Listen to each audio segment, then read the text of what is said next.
आपको भी बड़ा शौक है अष्टछाप हवेली संगीत का, तो हमारे यहाँ 4 महाप्रभु जी के सेवक और 4 गुसाई जी के सेवक, और ऐसे करके गुसाई जी ने अष्टछाप हवेली संगीत की रचना की। हवेली में जो गाया जाता है वो हवेली संगीत के नाम से प्रसिद्ध हुआ। सुबह से लेकर शाम तक जो विभिन्न राग हैं समय के, उन रागों में इन सखाओं को जो साक्षात अनुभूति हुई, ये कोई अष्ट सखा के पदों की महत्ता इसलिए है कि ये कोई कवि की कल्पनाएं नहीं है, ये अनुभवी के अनुभव हैं। इसकी महत्ता ये है, एक एक शब्द में उनकी कल्पनाएं जुड़ी नहीं है, उनका अनुभव जुड़ा है। जो लीलाओं का प्रगट दर्शन इन सखाओं ने किया और उसी को शब्द रूप से गाया, तो आज भी उन्हीं पदों को ठाकुर जी के सन्मुख उसी समय पे गाया जाता है और वह गाकर भगवान को उनकी लीलाओं की सुधि कराई जाती है और भगवान उस रस में रसाविष्ट होकर उसी रस का दान भक्तों को करते हैं। तो ये गुसाई जी प्रभु चरण ने अष्टछाप हवेली संगीत की रचना की। श्री महाप्रभु जी के 4 सेवक हुए और 4 सेवक गुसाई जी के, और ये 8 मिलके, क्योंकि अष्ट समय के दर्शन हैं, तो हर एक सखाओं को एक एक समय के कीर्तन की सेवा सौंपी गई और इसलिए अष्टयाम सेवा होने के कारण अष्ट सखा की रचना की गई। यहाँ भारत के प्रख्यात गायक जो हुए हैं उनके स्वरों में पंडित जसराज जी जैसे महान गायकों के द्वारा गाई हुई ऐसी सुंदर अष्टछाप सखाओं की बानी जब हम सुनते हैं, तब भारतीय शास्त्रीय संगीत का भी उसके अंदर हमको पता चलता कि ये कितना रीच है इसका कल्चर हमारा जो है। तो उसके बारे में हमने पूज्य महाराज जी से जाना।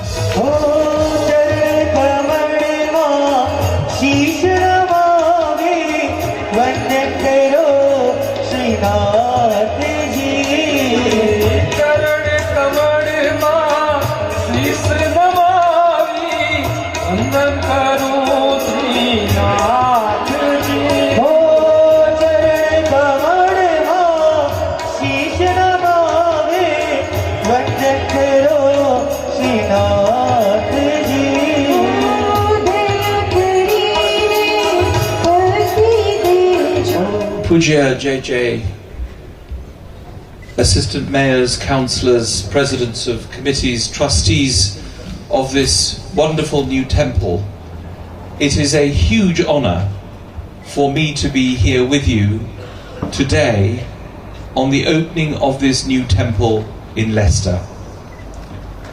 JJ, you have come from one of my favourite cities, the city of Ahmedabad.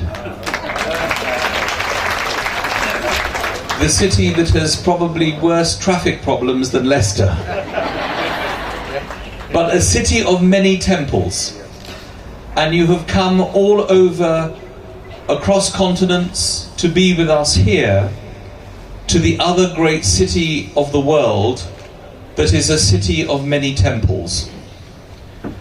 And in this year, Leicester becomes the first city outside India that is a majority ethnic minority city.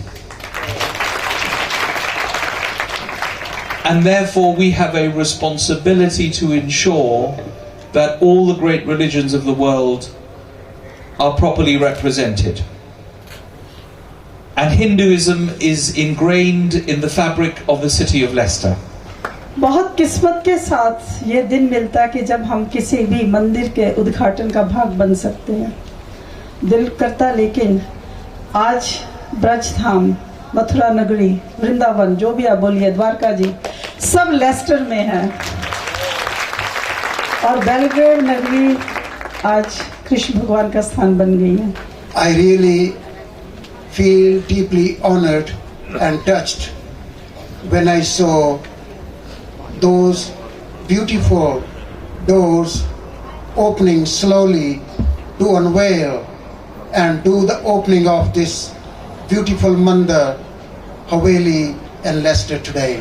મૂર્તિ પ્રતિષ્ઠા, પ્રાણ પ્રતિષ્ઠા નો જે ઉત્સવ છે, તે ઉત્સવને માણવા માટે સૌપ્રથમ તો મારા દંડવત જય શ્રીજીને, આ સમિતિના તમામ ટ્રસ્ટીઓને ધન્યવાદ આપું છું કે ફક્ત 9 અઠવાડિયાની અંદર આ મંદિરનું જે બાંધકામ થયું છે અને આજે તે પરિપૂર્ણ થાય છે, તે ખરેખર ધન્યવાદને પાત્ર છે. आज आपके आशीर्वाद से श्री ठाकुर जी का यहाँ मंगल प्रवेश इस मंदिर के अंदर किया। और जैसे हम पुष्टि मार्ग में कहते हैं कि जहाँ ठाकुर जी विराजते हैं वो उनका राज भवन हवेली बोली जाती है। मंदिर तो होता ही है लेकिन मंदिर को हवेली बोली जाती है। हवेली शब्द के बारे में आप कुछ शब्दों से शुरुआत करें और बाकी साथ साथ मैं आपको पूछ लेता हूँ कि आज का ये जो उत्सव है जहाँ हम देख रहे हैं कि हज़ारों लोग यहाँ देश विदेश से पधारे हैं और इस मंगल अवसर का पूरा लाभ उठा रहे हैं, दर्शन प्राप्त कर रहे हैं भगवान के। आपके चरणास्पर्श का भी सबको लाभ मिल रहा है और सभी को प्रसाद का भी बहुत ही दिव्य लाभ मिल रहा है। तो आज के इस आनंद उत्सव के बारे में आप अपनी जो भावना है वो हमसे व्यक्त करके।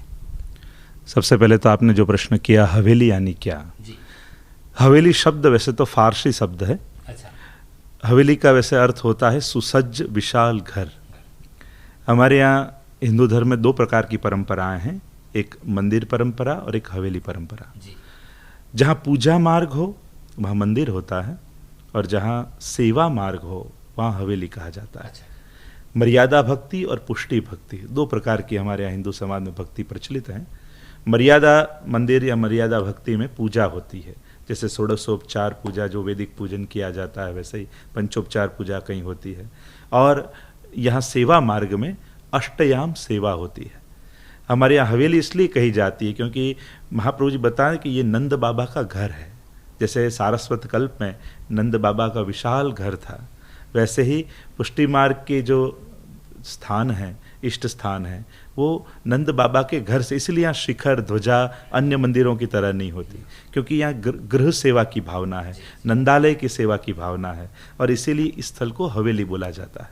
मंदिर पुष्टि मार्ग में एक ही है, वो है नाथद्वारा में श्रीनाथ जी बाबा का। वहाँ ध्वजा है, वहाँ शिखर है।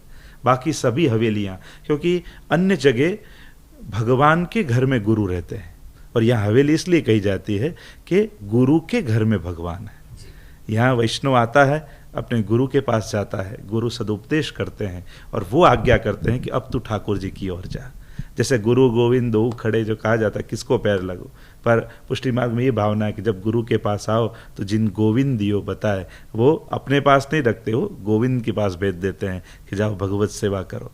और गुरु के घर में प्रभु हैं और इसलिए इस स्थान को हवेली कहा जाता है। आज हजारों लोग यहाँ पे पाटोत्सव मनाने के लिए आए हैं और सबके मुख पर जो उत्साह, जो आनंद दिखाई देता है वही हमको दर्शाता है कि आज प्रभु कितने प्रसन्न हैं, क्योंकि प्रभु अपनी प्रसन्नता भक्तों के हृदय में प्रकट होकर ही देते हैं। भक्तों के मुख में ही अब प्रभु की प्रसन्नता दिखाई दे रही है और सबके मन में ये उत्साह है जो बरसों से उनकी मनोरथ था कि यूके में एक शुद्ध पुष्टि मार्गी श्रीनाथ जी बाबा की हवेली बने।